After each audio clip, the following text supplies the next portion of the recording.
நமது சின்னம் விவசாயி. விவசாயி சின்னத்திற்கு வாக்களிப்போம், வருங்கால தலைமுறைக்கு வாழ்வளிப்போம். வட சென்னையோட முகம்னு சொன்னவரு ஹார்பர் தகுதியில தண்ணி குடிச்சிட்டு இருக்காரு. இன்னைக்குதான் துறைமுகத்துல ஒவ்வொரு வீடுலாம் கண்ணுக்கு தெரியுது. அம்மா ஓட்டு போடுங்க அப்படின்னு காலில் உளுந்து பிச்சை எடுக்க தெரியுது சேகர் பாபுக்கு. இந்த ஏரியாக்குள்ள பூந்தா என்ன நடக்கும் தெரியுமா, எங்க தெருக்குள்ள பூந்தா என்ன நடக்கும் தெரியுமா சொல்லக்கூடிய ஒரு ரவுடி தான் சேகர் பாபு. ஆனா வேஷ்டி காவி வேஷ்டி போட்டுக்கிறது, வெள்ளை சட்டையா போட்டுக்கிறது. இந்த வடிவேல் படத்துல நாய் சேகர் இருப்பா பாருங்க, பில்டிங் ஆடும். சேகர் பாபு நாய் சேகர், நாய் சேகர் சேகர் பாபு. நானு ரவுடி நானு ரவுடி நானு ரவுடி நானு ரவுடி. நம்பிங்களா திமுக, நீ பில்டிங் ஸ்ட்ராங்கா இருக்கிற மாதிரி உன் கால் எப்படி ஆடுன்னு எனக்கு தெரியும். என்ன சேகர் பாபு அப்படிதான் பார்க்க நெஞ்சு பரபரன்னு இருக்கும், காலு பார்த்தா நடுங்கிட்டே இருக்கும். என்ன அதான் பயப்படாதீங்க, புரியுதுங்களா? அவர் யாருன்னு எனக்கு தெரியும். செந்தில் பாலாஜி எவ்வளோ பெரிய தேர்தல் வேலை செய்யக்கூடியவர்னு அவன் முக ஸ்டாலின் குடும்பம் சொல்லுதுல. சொந்த ஊர்ல கரூர்ல நிக்காம கோயம்புத்தூர்ல ஓடி போய் பயந்துட்டு போய் நின்று இருக்கார் திமுக. கலைஞருக்கும் ஸ்டாலின் ஐயாவுக்கும் என்ன தெரியுமா வித்தியாசம்? கலைஞர் ஐயா தான் கூட இருக்க 10 குடும்பத்தை வாழ வச்சார். முக ஸ்டாலின் அவர்கள் வந்து 10 குடும்பத்தை வலிச்சுட்டு என் மருமக என் மகன் அவ்வளவுதான் 2 குடும்பத்துக்கு பட்டா எழுதிட்டாரு தமிழ்நாடு. நம்ம வீட்டு பொண்ணு, நம்ம தங்கை, இங்க இருக்கக்கூடிய வெற்றி ஒரு குழுவினருடன் ஜஸ்ட் நோட்டீஸ் கொடுக்க தான் போனாங்க. அப்ப நம்ம தங்கைக்கு ஒரு 5 மாசம் 4 மாசம் கர்ப்பிணியா இருந்தாங்க. அந்த கர்ப்பிணியா இருந்த தங்கையை வயிற்றுல கை வச்சு அடிச்சது சேகர் பாபு என்கின்ற ரவுடியோடைய பசங்க.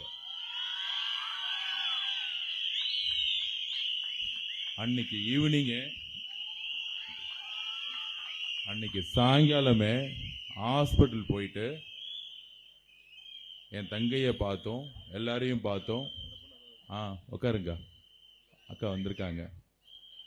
அப்பயே நான் சொன்னேன், கவலைப்படாதீங்க, நாங்க இருக்கிறோம். ஹார்பர் தொகுதியில ஒரு நல்ல வேட்பாளரை, விலைக்கே வாங்க முடியாத வேட்பாளரை தேடி பிடிச்சி எங்க அண்ணன் தலைவர் நிப்பாட்டி, நீ ரவுடிசம் பண்ணா அதே மொழியில பேசக்கூடிய எல்லாம் தெரிந்த ஒருத்தரை தேடி பிடிச்சி போட்டிருக்காரு எங்களுடைய தலைவர் விஜய் அண்ணன். அவர் பேர் தான் அசோக் அவர்கள். அவர் அடிப்படையில் ஒரு வழக்கறிஞர். சட்டம் பேசினா சட்டம் பேசுவாரு, அவர் மொழியில பேசினா அவர் மொழியிலையும் பேசுவாரு.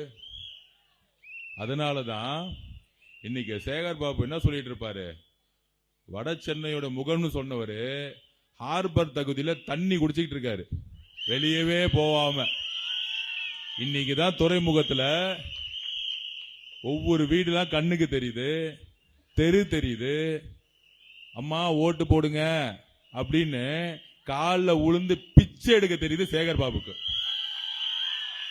ஆனா போன மாசம் வரைக்கும் கூட 100 ரவுடிங்களை வச்சுக்கிட்டு பெண்களையும் சரி ஆண்களையும் சரி கொச்சையா பேசுறது. வாயை திறந்தாலே திமுக காரங்கள தமிழ் மொழியில பெரிய எதுகை மொழியில பேசுவான்னு தெரியும்.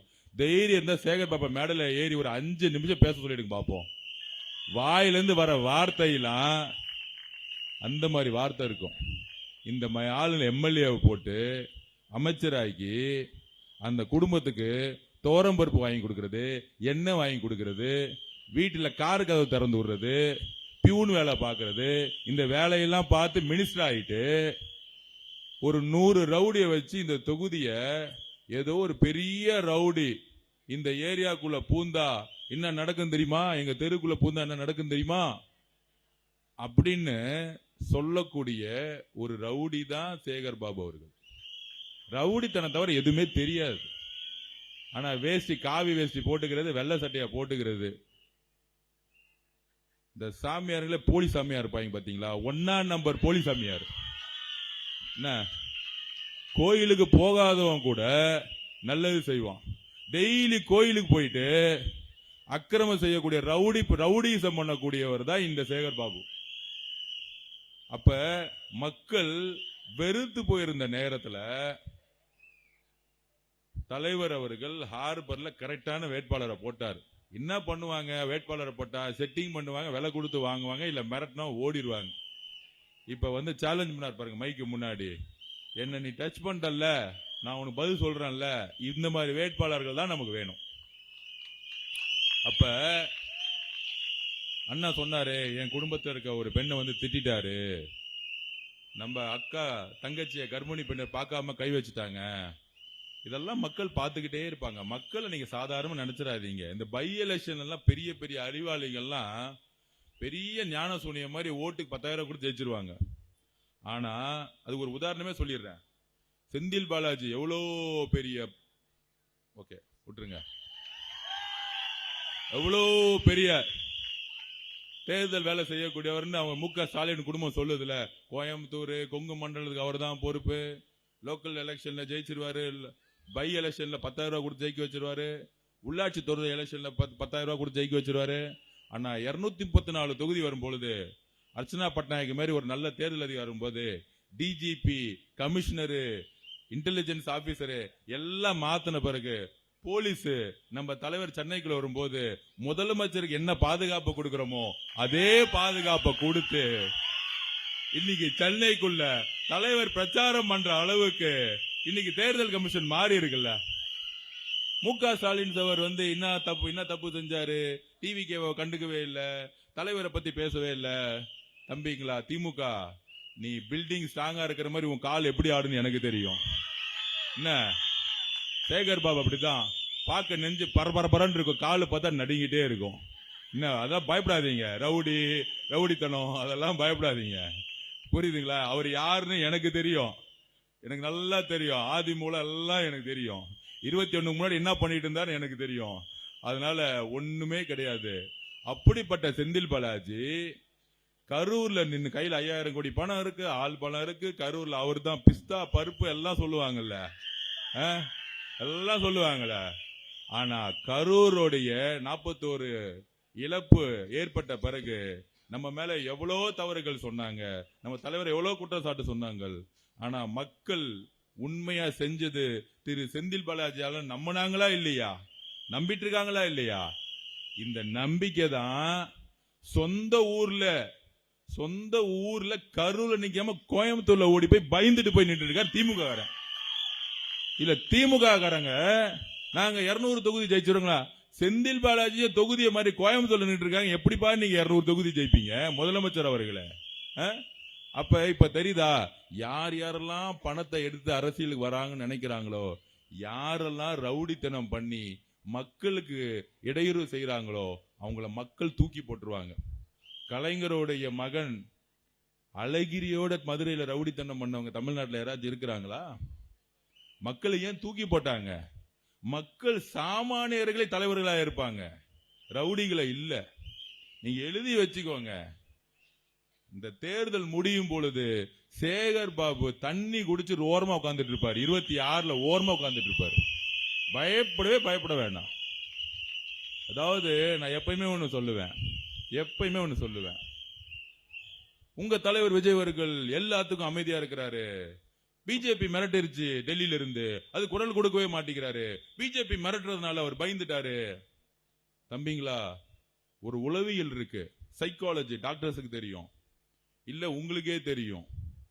யாரு பயப்படுறாங்களோ அவங்க தான் மிரட்டுவாங்க, யாரு தைரியமா இருக்காங்களோ அவன் அமைதியா வேலையை பார்த்துட்டு இருப்பான். இவ்வளவுதான் உளவியல். என்னைக்கு உங்க சகோதரிய வந்து மிரட்டினாங்களோ அன்னைக்கே அவன் அந்த தெருவில் பயந்துட்டான்னு அர்த்தம். அவங்க பாவம் டாக்டர் அங்கிருந்து வந்து நோட்டீஸ் கொடுக்கறதுக்கே பயந்தானா, அப்ப அவன் எந்த அளவுக்கு பயந்து நடுங்கி.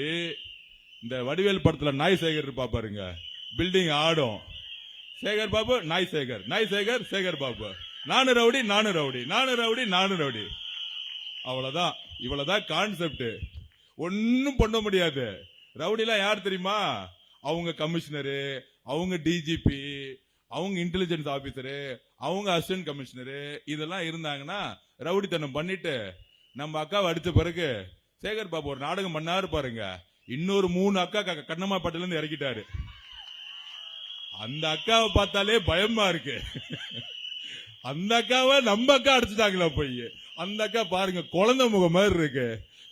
இந்த குழந்தை முகம் அந்த அக்காவை அடிச்சுட்டா ஒரு 3 பேரு நல்ல வாட்ட சாட்டமா இருக்கிறவங்க குளுக்கோஸை ஏத்திக்கிட்டு என்ன அடிச்சுட்டாங்க தெரியுமா டிவி கேக்காரங்க. அப்பப்பா சேகர் பாபு ஐயா நடிச்சாலும் கொஞ்சம் நல்லா நடிங்கப்பா. திரு மகேஷ் பொய்யாமொழிக்கும் சேகர் பாபுக்கும் கரெக்டா ஒரு காம்படிஷன் வச்சா 2 பேரும் கரெக்டா போட்டி போட்டுக்குவாங்க, நடிக்கிறது இல்ல. என்ன பேட்டி கொடுப்பாரு பாருங்க, திடீர்னு பேட்டி.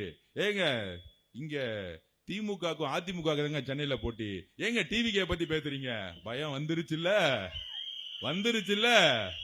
ஒட்டுமொத்த நாட் பஸ்ஸும் வாஷ் அவுட் ஆகுது இல்ல. வில்லிவாக்கத்துல ஆதவர்ஜுனா, பெரம்பூர்ல ஜோசப் விஜய் எங்க தலைவர். அப்படியே வாங்க, அப்படியே ஆர்கே நகர் வாங்க, ஒரு பெரிய எஜுகேஷனிஸ்ட் மரிய வில்சன் டச்சே பண்ண முடியாது, யார விலை கொடுத்து வாங்கவே முடியாது.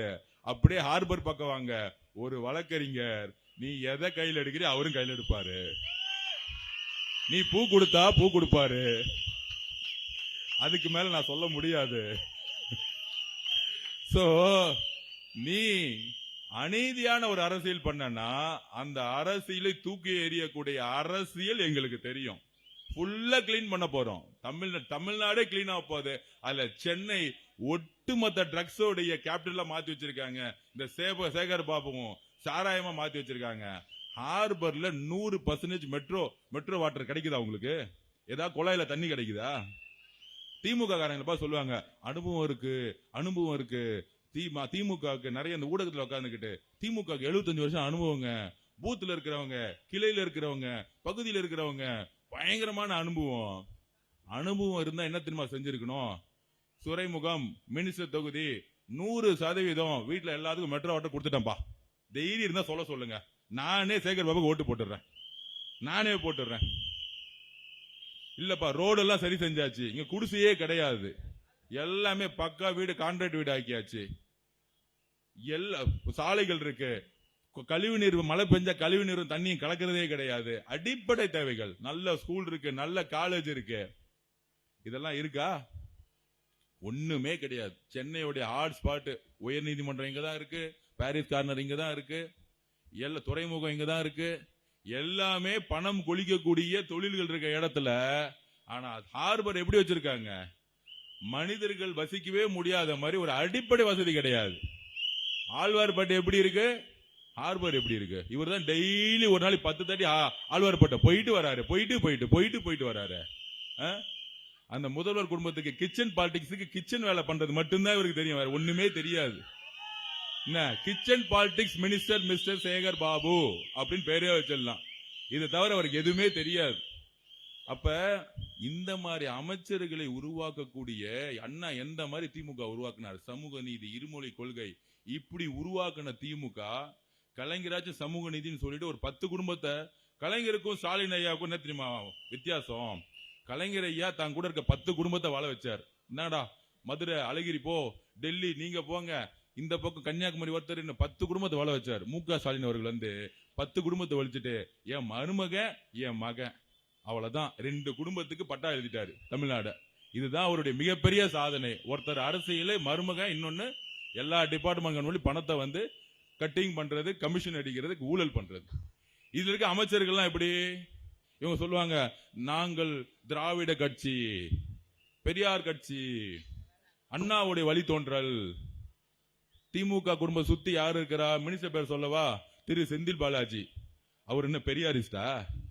நான் கேக்குறேன். இல்ல காகிதம் இல்லத்தோட வாரிசா? பக்கத்துல நேரு, வேலு, நம்ம சேகர் பாபு அண்ணன் என்னைக்காச்சும் பேசியிருப்பாங்களா அரசியலை பத்தி? எதுவுமே தெரியாத அமைச்சர்களுக்கு ஒட்டுமொத்த துறையில 30% கமிஷன் அடிச்சு இந்த குடும்பத்துக்கு கொடுக்கிறது, அதுக்கப்புறம் இவங்க கமிஷன் அடிச்சுக்கிறது, அதுக்கப்புறம் அரசு அதிகாரிகள் கமிஷன் கொடுக்கிறது. இதுதான் இந்த நிர்வாகம்.